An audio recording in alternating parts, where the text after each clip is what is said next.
समक्ष परम वितरागी प्रभु महावीर के अमृतमय वाणी कुछ समय के लिए रखने से पूर्व कुछ पंक्तियाँ हैं, सभी ध्यान से सुनेंगे और मिलकर के बोलेंगे। बोले श्रवण भगवान महावीर स्वामी की।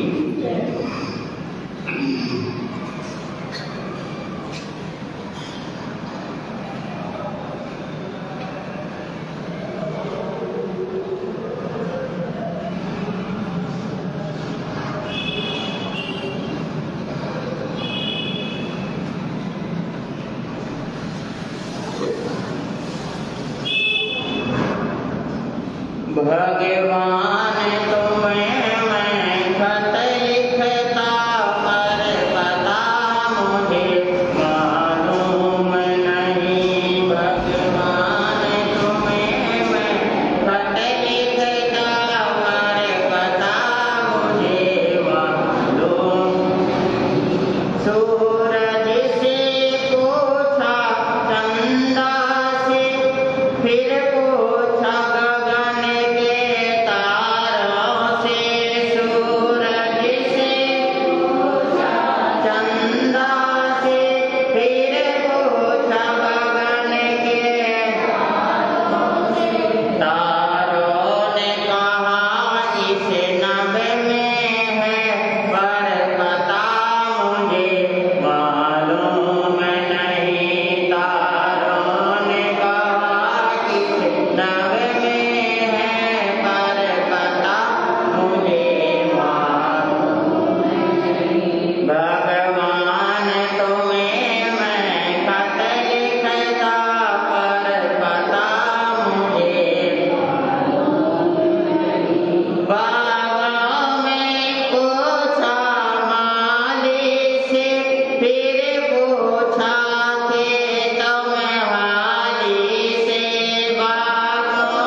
शेषम अभयमयानं सचेषु मानवाचं वयन्ति तवेषु वकोत्तमं वंवजीरं लोकोत्तमेषां मणिनाय भूते।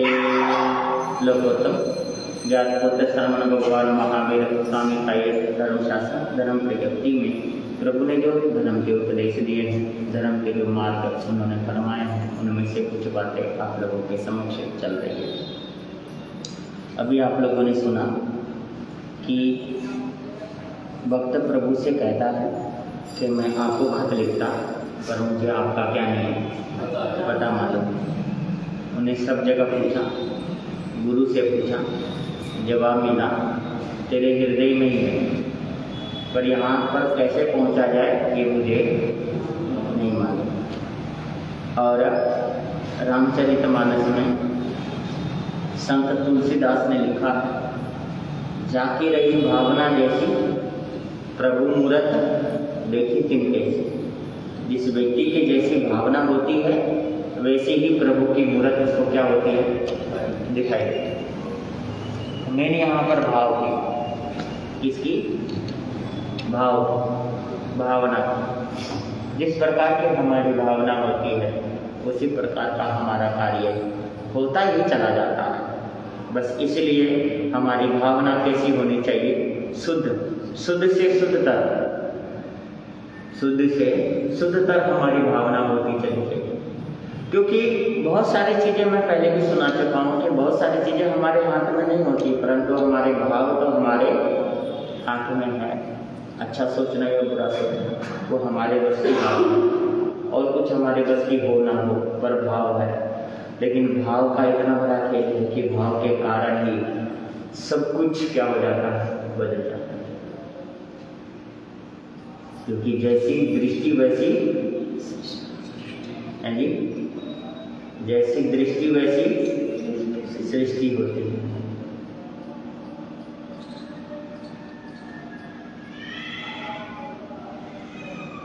इस दुनिया में जो कुछ भी हो रहा है,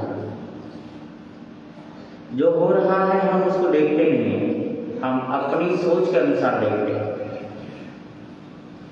और फिर उसकी चर्चा प्रारंभ कर देते हैं। पर अगर वही सोच अगर हम अच्छी बना करके सामने वाले को देखें तो सब कुछ क्या हो जाएगा, अच्छा हो जाएगा। पर हम सोचते ही, हम विचार ही नहीं करते, हम चिंतन ही नहीं करते। आपके सामने कई दिनों से भावनाओं की चर्चा चल रही है। क्या आप लोगों में से कोई ये बता सकता है कि अभी तक आप लोगों ने कौन सी भावना सुनी है? बताओ, कौन कौन सी सुना चुका हूँ आपको, बताओ। है जी, क्या क्या सुनाया अभी तक ये बता दो।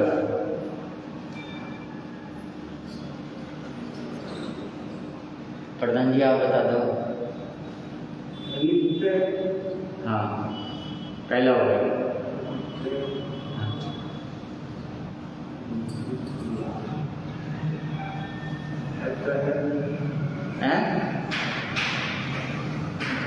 अब ध्यान देना आप सभी, दोबारा से गिनती कर लो, मैं सुनाता हूँ।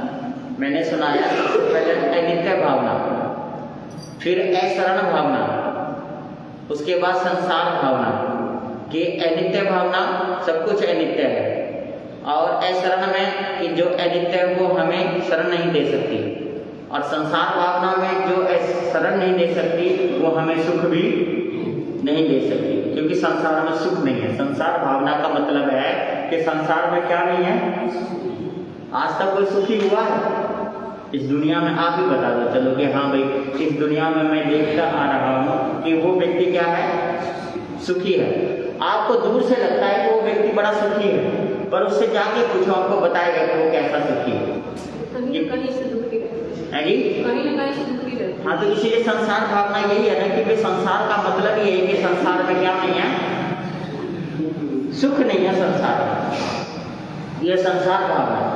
उसके बाद क्या है, एकत्व भावना, कि सब संसार में सुख है नहीं, कोई वस्तु साथ में जानी नहीं, तो अकेला आया हूँ, अकेला दुनिया से क्या करूँगा, जाऊँगा, एकत्व भावना। उसके बाद है अनत्व भावना, शरीर अलग है और आत्मा क्या है, अलग है। ये चीजें मैंने आपको सुनाई थी कि शरीर अलग है और आत्मा क्या है, अलग है। 5 चीजें आपको सुना दी, 5 चीजें आप याद रखना।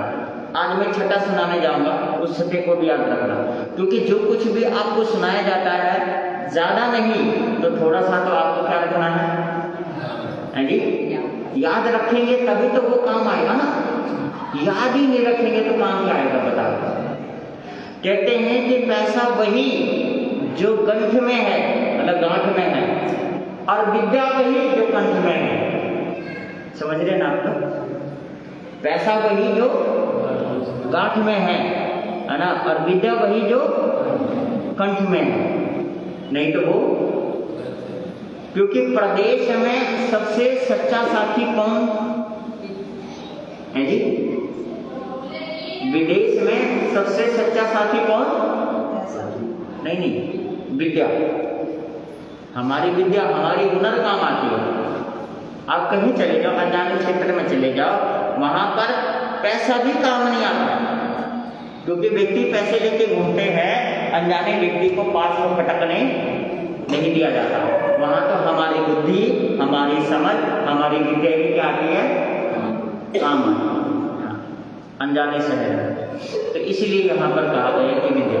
तो जो कुछ भी आपने सुना वो कुछ ना कुछ हमें क्या रहना चाहिए, याद रहना चाहिए। याद रहेगा तो सदियों तक आपके दिमाग में रहेगा कि भाई हाँ, एक बार यहाँ पर जैन मुनि आए थे, चतुर्मास किया था, 4 महीने तक उन्होंने लगातार प्रवचन दिया, हमने उसको सुना और उन्होंने ऐसी ऐसी बात क्या करी है जी। अब आप लोग बताइए, मैं जो आप लोगों को सुना रहा हूँ आपकी मतलब की है या बेमतलब की बातें सारी, बता दो है जी। सब ज्ञान की बात नहीं, मतलब की है बेमतलब की है जी। तो दुनिया मतलब की है, और दुनिया मतलब की बातें तो जीवन में उतारती है। अगर मतलब की है, काम की है, तो उसको क्या करो, याद रखो। बिना मतलब की बातें क्या कर देनी चाहिए, छोड़ देनी चाहिए, और मतलब की बातें क्या करनी चाहिए, याद रखनी चाहिए। क्योंकि मतलब की बातें ही क्या आएगी, आपको काम आएगी, और बेमतलब की बातें तो क्या नहीं आएगी, काम नहीं आएगी। क्योंकि बेमतलब के हमारे घर में अगर कोई वस्तु है तो उसको हम क्या करते हैं, बाहर फेंक देते हैं, और बाहर से कूड़े वाले उसको उठा करके बाहर, और बाहर क्या करता है, फेंक देता है, बेकार हो जाता है। तो इसीलिए जो मतलब की चीजें हैं उसे हमेशा याद रखो। आज मैं आप लोगों को सुनाने जा रहा हूँ कि असुचि भावना, कौन सी, असुचि भावना। जैसे आपने मतलब इससे पहले वाली भावना कौन सी थी, अभी बताया, अभी जो 5वीं भावना बताई थी कौन सी थी, अभी तो बताया, क्या हो गया आपको, कर दिया काम, हाँ जी। अनित्य भावना, हाँ, अनित्य भावना यानी कि शरीर अलग है और आत्मा क्या है, अलग है। अनित्य का मतलब है अलग अलग, शरीर अलग है और आत्मा क्या है, अलग है। तो शरीर अलग और आत्मा अलग है, तो शरीर, आत्मा जो है, आत्मा शुद्ध है और शरीर अशुद्ध है। ये यहाँ पर विचार करना है। असुचि भावना का मतलब है कि ये जो शरीर है हमारा क्या है, ये नहीं, अनित्य भावना पहले बताया, 5वीं भावना, और ये 6ठी भावना है कि असुचि भावना। असुचि का मतलब है कि जो आत्मा और शरीर दोनों अलग अलग है। आत्मा तो शुद्ध है, लेकिन शरीर जो है वो क्या है, अशुद्ध है। असुचि क्या है, ये अशुद्ध है ना शरीर हमारा। आप लोग जितने बैठे हो, मेरे ख्याल से सब नहा धो के बैठे हो, है जी, नहा धो के बैठे हो, साफ सुथरे होकर के। लेकिन इस नहा धोने के बाद भी आपका शरीर अपवित्र है जी। आप कहते हो ना कि भाई मंदिर में जाना है, नहा धो करके शुद्ध होके जाना है, तो क्या मंदिर में आप नहा लिया धो लिया तो शुद्ध है आप, बोलो तो कहते तो यही है ना आप लोग कि भाई नहा लो, धो लो, शुद्ध होकर मंदिर में बैठना चाहिए, भगवान का नाम शुद्ध होकर लेना चाहिए। मैं सिर्फ आपको ये बता रहा हूँ, क्या नहाने धोने के बाद आप शुद्ध हैं? बोलो नहीं है, फिर क्यों बोलते हैं? जैसे जिसकी भावना वैसे बोलते हैं। अरे जिसकी नहीं सुनती यही है। हाँ वही सबकी समझ समझ जो लोग है, समझना एक अलग चीज है, होना एक अलग चीज है। समझने वाले तो कुछ है नहीं, सबकी यही भावना है कि भाई नहा लो, धो लो, उसके बाद हम क्या हो जाते हैं? शुद्ध हो जाते हैं। लेकिन शुद्ध नहीं होता है, सूची भावना। हमें ये विचार ही करना है कि अशुचि भावना को यही विचार करना है कि ये शरीर हमारा अशुद्ध है, अशुद्ध है हमारा शरीर। कैसे कि आप 108 बार कुल्ला कर लो, मुंह में लो फेंक दो, मुंह में लो फेंक दो, कुल्ला करो 8 बार, कुल्ला कर लो। कुल्ला करने के बाद अच्छे से मुंह धो लिया, ब्रश कर लिया, मुंह धो लिया, दांत भी चमक गए, मुंह भी चमक गया। उसके बाद आप पानी लो मुंह में और सामने वाले को बस फेंक के मारो, क्या होगा? जी बोलो तो, क्यों लड़ाई होगी? पानी कैसा है मुंह का? जूठा क्यों मैं बताऊँ तो इतना शुद्ध कर लिया आपने। अभी अभी तो आपने मंजिल किया ना, अभी अभी आपने मंजिल किया, शुद्ध हो गया, तो उसके बाद क्या हो गया? शुद्ध हो जाना चाहिए था ना। तो फिर आप अगर मुंह में पानी लेके फेंका तो फिर वो झूठा क्यों है? अपना शुद्ध हो जाएगा, दूसरे पर देंगे तो खाली हो गया। तो अपना भी शुद्ध कहाँ हुए? चलो ऐसा कर लो अपने नहीं, मैं वही कर रहा हूँ। आप एक काम करो ना, किसी के ऊपर ना फेंक करके वो जो पानी है अपने बेटे के ऊपर फेंक दो, वो भी तो आपका अपना ही इसलिए तो कह रहे हैं अपना शुद्ध हो, लेकिन सब दूसरे पर होगा। मैं सिर्फ एक बात बताने जा रहा हूँ आपको, बस इतनी सी बात जरूर समझेंगे कि ये जो मैं आपको वही बताने जा रहा था। अशुचि भावना का अभिप्राय यही है कि ये शरीर हमारा अशुद्ध है, हम इसको कितना रगड़ ले, कितना नहला ले, कितना ही धो ले, कितना ही साफ सुथरा कर ले, इसके बावजूद भी ये शरीर क्या है हमारा? नहा लो, धो लो, बाहर निकलो, कीचड़ लग गए, कीचड़ लग गया, फिर से क्या हो जाएंगे? तो ये शरीर अशुद्ध है। तो शरीर अशुद्ध है तो इसलिए यहाँ पर कहा गया कि अशुद्ध शरीर के ऊपर हमें मोह नहीं करना। क्या नहीं करना? आत्मा शुद्ध है, शरीर अशुद्ध है, दोनों को अलग अलग मान लिया। मानने के बाद शरीर पर चिंतन कर रहे हैं हम, पहले शरीर के ऊपर, अब सिर्फ शरीर के ऊपर चिंतन कर रहे हैं कि शरीर जो हमारा गंदा है, रोज का रोज गंदा है, इसमें पीप है, मवाद है, मज्जा है, हड्डी है, वीर्य है ना, इसमें बहुत सारी चीजें हैं, मल है, मूत्र है, इसमें सारी अशुचि वस्तु है। बस इसके ऊपर ये चमड़ी चढ़ी हुई है, अगर इस चमड़ी को उतार दिया जाए या पेट को फाड़ दिया जाए तो इसमें से क्या आएगी? गंदगी ही निकलेगी या कोई साफ सुथरी चीज बाहर आएगी? बताओ है जी।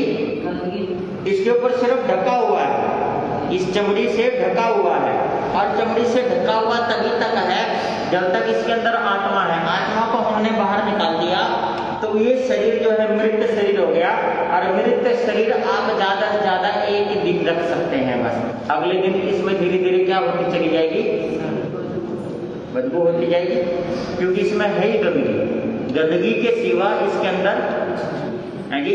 लेकिन हम सब जितने बैठे हैं इसी शरीर के ऊपर आकर्षित होते हैं। गोरा शरीर, गठा हुआ शरीर, मजबूत शरीर आकर्षित होते थे, भाई भी बहनें भी शरीर के ऊपर ही क्या होते हैं? आकर्षित होते हैं। लेकिन ये शरीर जो है, शरीर गंध से भरा हुआ है, इसको कितना ही साफ कर लो, कितना ही सुथरा कर लो, फिर भी गंदा है। और उसके बावजूद भी सबको मालूम है ये शरीर गंदा है, बेकार है, उसके बावजूद भी शरीर के प्रति कितना मोह है और कितना ध्यान रखते हैं आप लोग। सुबह उठते ही इसको नहलाना, इसको धुलाना, इसको रगड़ना, इस पर पाउडर लगाना, इस पर क्रीम लगाना, इस पर सेंट लगाना, इस पर तेल लगाना, शरीर का कितना ध्यान रखते हैं आप बताओ। अगर शरीर का आप लोग इतना ध्यान रखते हो, अगर इससे चौथाई हिस्सा थोड़ा सा भी अगर परमात्मा का भी रख लो तो क्या होगा? हाँ जी, अच्छा होगा। अगर इससे भी थोड़ा, कहते कि एक घड़ी आधी से भी आध, कबीर जी ने कहा है कि परमात्मा का नाम ले लिया करो, धर्म ध्यान कर लिया करो। एक घड़ी आधी से भी आध।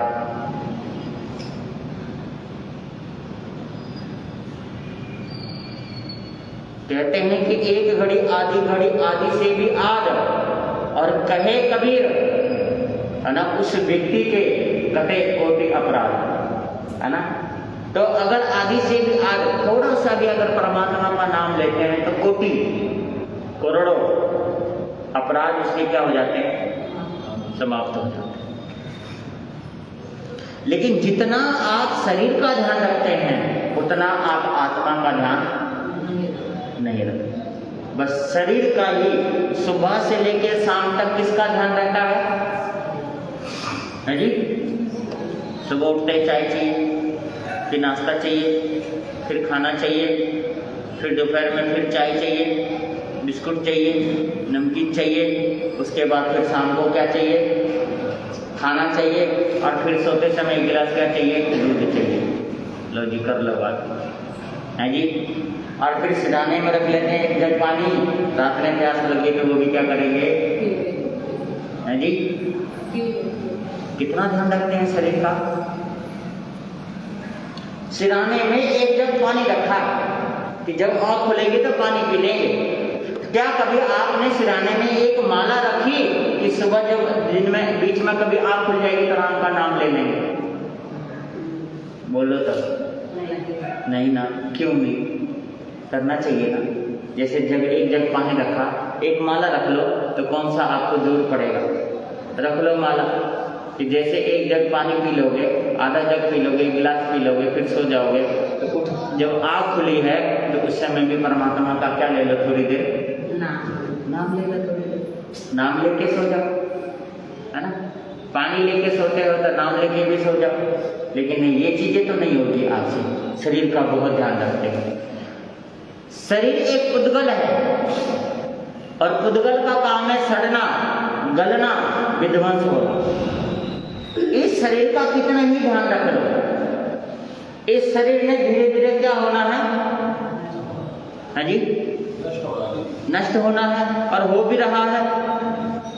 जब पैदा हुए थे शरीर में कितनी कांति थी, कितनी चमक थी, कितनी सुंदरता थी, कितना शरीर मजबूत था।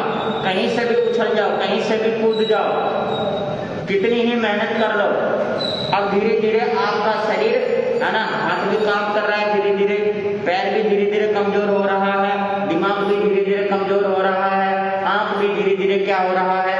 कमजोर हो रहा है। पहले जैसे कितने ऊंचाई से कूद जाते थे, अब ऊंचाई से ही क्या लगने लग गया है जी? डर लग रहा है। पहले उछल कूद कर लेते थे, अब उछल कूद करने में भी क्या लगता है? डर लगता है। कहीं गोडा टूट गया तो क्या होगा? खड्डे में पड़े रहेंगे, कोई देखने वाला नहीं है। यानी कि पहले भी आप शरीर का ही ध्यान रखते थे और आज भी आप शरीर का ही क्या रखते हो कि टूट गया तो कौन सेवा करेगा। तो अभी भी शरीर की तरफ ही ध्यान है और पहले भी शरीर की तरफ ही क्या था? ध्यान था। तो ये शरीर से ध्यान हटाओ।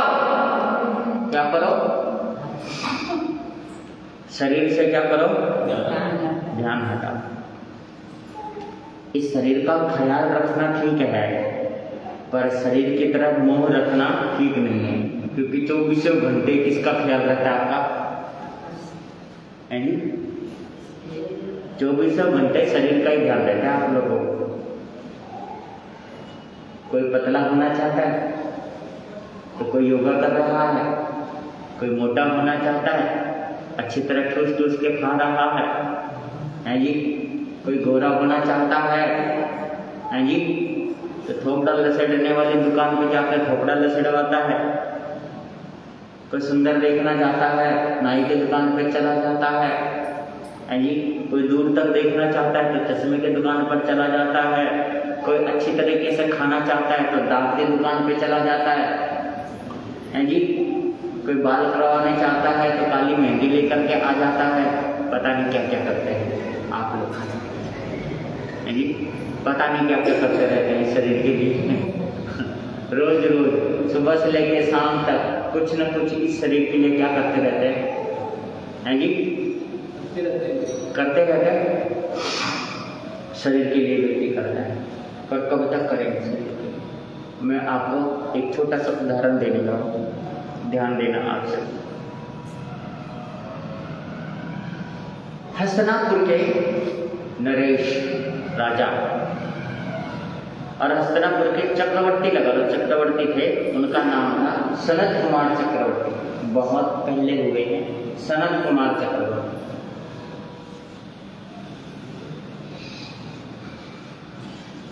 कुछ नगर ऐतिहासिक ऐसा बसा हुआ है जिसका नाम आज तक चेंज बदला ही नहीं। अयोध्या नगरी भी बहुत पुरानी नगर हुई, आज तक क्या है उसका नाम अयोध्या। पटना का भी आज तक पटना ही है। हस्तिनापुर का आज तक क्या है हस्तिनापुर है। पंजाब को 2 हिस्सों में बांट दिया। किसको? कौन कौन सा? हाँ जी, हाँ, हरियाणा और पंजाब 2 हिस्सों में बांट दिया। नहीं तो ये दोनों क्या था जी? हाँ जी, एक ही था। तो क्या है कि वो हस्तिनापुर नगर का राजा था, चक्रवर्ती थे वो सनत कुमार।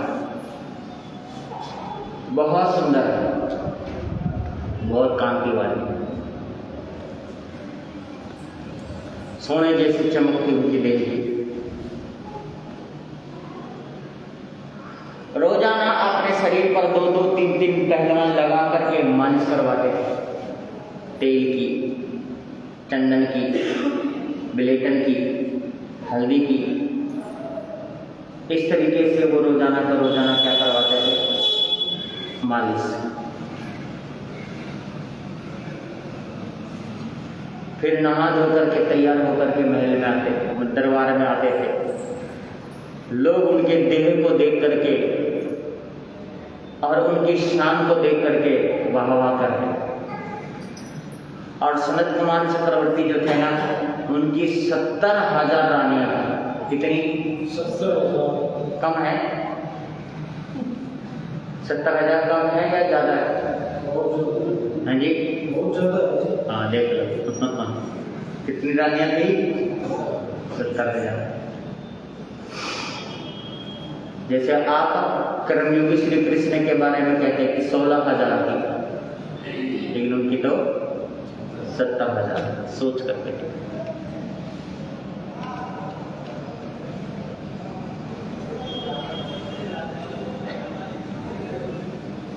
इतना सब कुछ होते हुए भी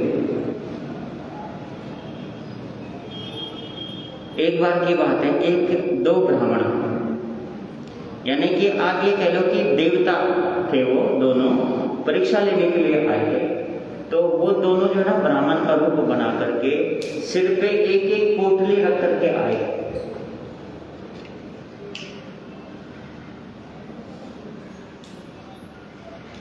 और सनत कुमार चक्रवर्ती के पास जैसे आए, अगले दिन की बात थी, सुबह सुबह का समय था, और दरबारी से कहा कि हम चक्रवर्ती के दर्शन करना चाहते हैं। तो कहा जी वो तो अभी शरीर पे मालिश करवा रहे हैं, अभी नहीं मिल सकते। कहते नहीं, हम अभी ही मिलना चाहते हैं क्योंकि हम बहुत दूर से आ रहे हैं।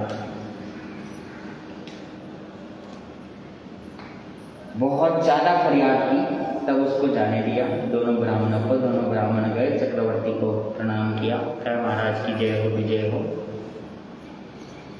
आपकी सुंदरता की चर्चा, शरीर की सुंदरता की चर्चा सारी जगह पर है।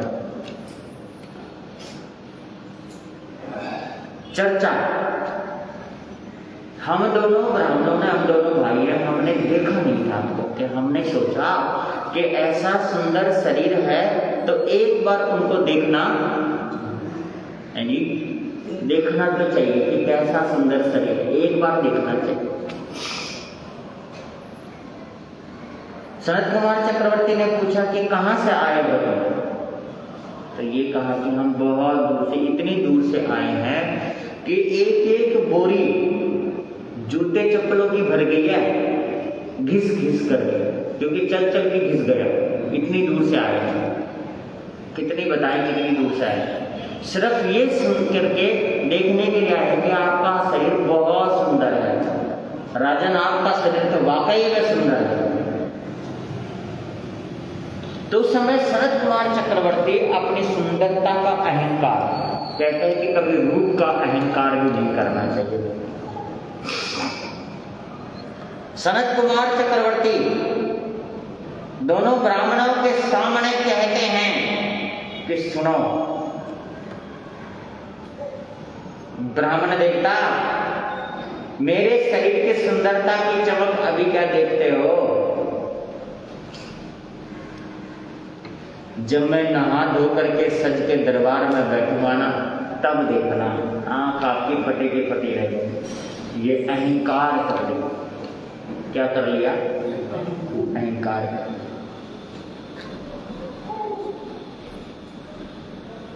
और सजनों, अहम हमेशा व्यक्ति को नीचे कहीं न कहीं क्या करता है?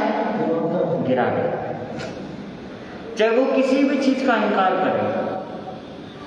अब क्या हो गया, मैं आपको वो बताने जा रहा हूं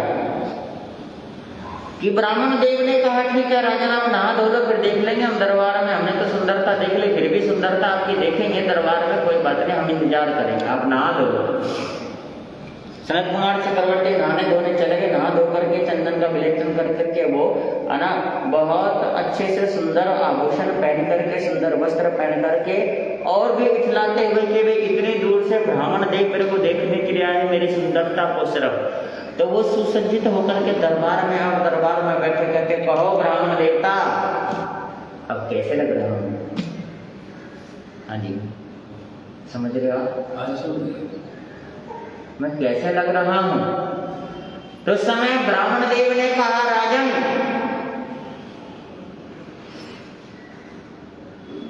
बहुत बेकार लग रहे हो, सुंदरता अभी से ही आपकी खत्म होने लग गई महाराज। कहा क्या मतलब? कहता हाँ महाराज, सुंदरता आपकी धीरे धीरे क्या होने लग गई है? खत्म होने लगी है। कहता ऐसे कैसे हो सकता है? कहता हो सकता है। नहीं विश्वास तो एक पीक दानी मंगाओ और उस पीक दानी में फूंक करके देखो, तुम्हारे शरीर में रोग लग चुका है अहंकार के कारण, तुमने ध्यान नहीं दिया। पीक दानी मंगवा, उसको फूंक करके देखा तो जैसे ही थूका तो उसके थूक में अनेकों प्रकार के कीड़े कुलबुलाने लगे। हमारा शरीर में रोग लग गया, आपको कोढ़ की बीमारी लग। अब ये शरीर धीरे धीरे अंदर से गलने लग गया है, बाहर से भी गलने लग जाएगा। सनत कुमार ने जैसे ही देखा, अरे वाह मेरा शरीर ऐसा? कहता हाँ राजा, ये शरीर अशुचि में है, इस शरीर पर इठलाना, इस शरीर पर अहंकार करना गलत है। मैं तो आपकी सुंदरता को देखने आया था, ऐसा कौन सा शाश्वत सुंदरता है? सुंदरता तो एक न एक दिन क्या हो जाती है जी? हाँ, सुंदरता तो एक न एक दिन खत्म हो जाती है, चली जाती है। अशुचि में शरीर है, शरीर का ध्यान रखना एक अलग चीज है, लेकिन शरीर पर अभिमान करना और शरीर के ऊपर मोह करना, ये दोनों चीजें क्या है? गलत है। लेकिन ख्याल रखना गलत नहीं है, ख्याल आप रखो, ध्यान रखो, शरीर से काम लेना है, ध्यान रखो, परंतु इस पे मोह मत करो और इस पे अहंकार मत करो। सनत कुमार बस उसी समय उनके मन में वैराग्य आ गया। शरीर की अशुद्धता, शरीर के अशुचि को देख करके उनके शरीर में वैराग्य आ गया। उन्होंने अपने 70-72 हजार रानियों को छोड़ करके उन्होंने क्या ले ली? दीक्षा ली। दीक्षा ली और दीक्षा लेकर के साधना करने लगे। साधना करते करते उनके शरीर में कोढ़ की बीमारी लग गई। किसकी? कोढ़ की। कोढ़ की बीमारी लग गई शरीर में।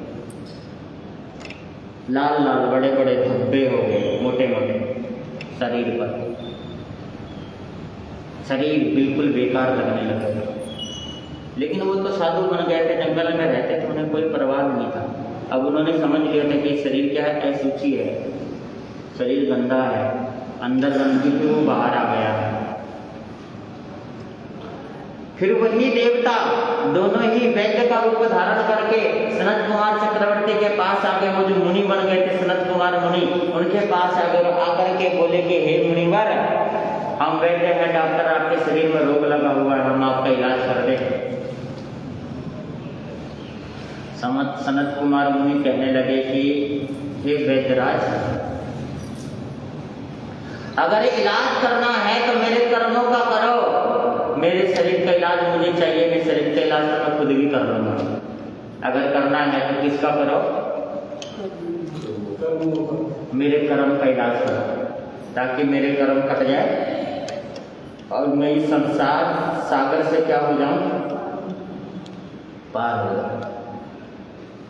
तो उस समय वैद्य जी ने कहा कि भाई ये दवाई मेरे पास नहीं है, तो आपकी साधना है, जितनी साधना करेंगे उतना आपको फल मिलेगा। तो कहता है जब मुझे खुद ही साधना करनी है तो मुझे तुम्हारी क्या नहीं है, जरूरत नहीं है, तुम जाओ।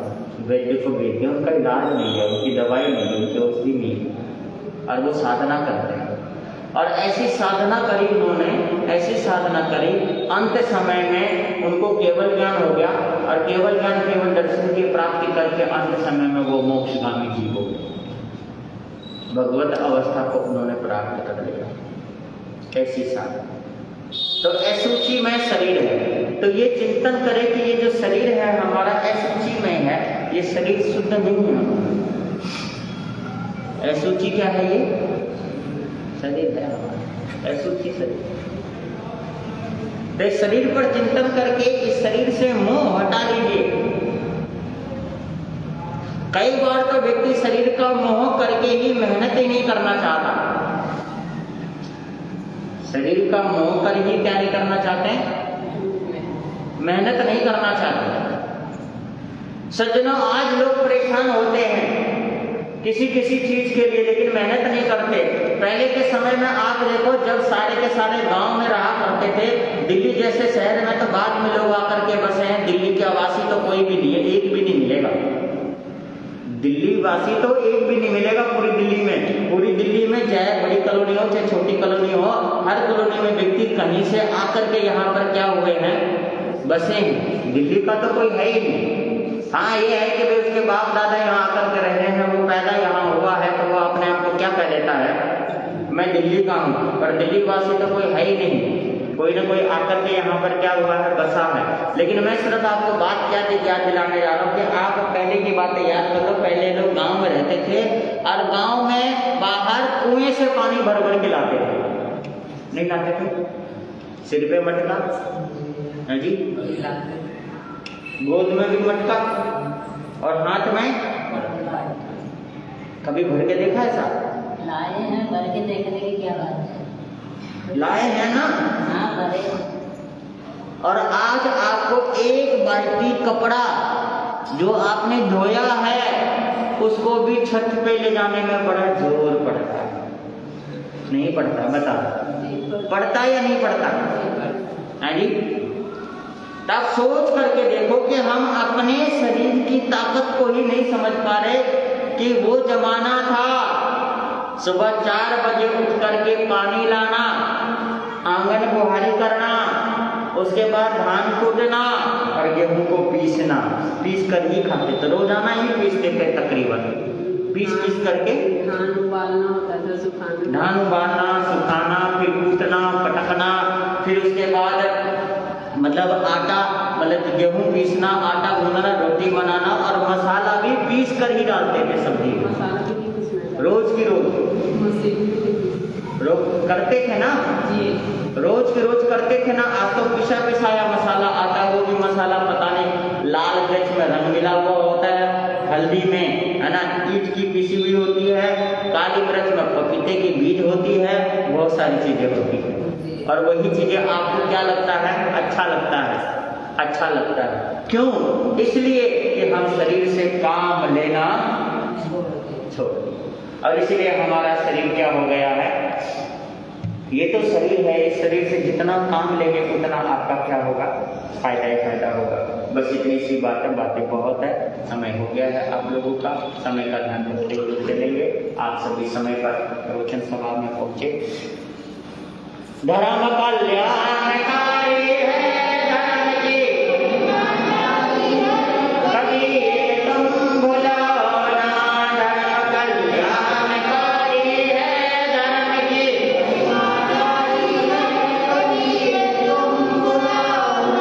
दिया सरना सदा जिसने, किए दुख दूर है उसने, कभी तुम भुलो ना, दिया सरना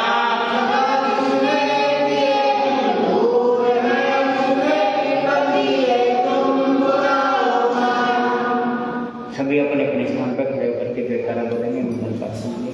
बोले श्रमण भगवान महावीर स्वामी की, आचार्य भगवंतों की, संसार के सभी महापुरुषों की, सर्वधर्म की, श्री जैन धर्म की, श्री चितारी मंगलम, हरिता मंगलम, सिद्धा मंगलम, साहु मंगलम, केवली पनत्तो धम्म मंगलम, चितारे लोगोत्तम, हरिता लोगोत्तम, सिद्धा लोगोत्तम, साहु लोगोत्तम, केवली पनत्तो धम्म लोगोत्तम, चितारी सन भोजम, हरिता सन भोजम, सिद्धा सन भोजम, साहु सन भोजम, केवली पनत्तो धम्म सन भोजम, अरिहतों का सरना, सिद्धों का सरना, साधुओं का सरना, दया धर्म का सरना, चार सरने और न सरना कोई, जो भव्य प्राणी करे आचरण उसका अजर अमर। बोलिए श्री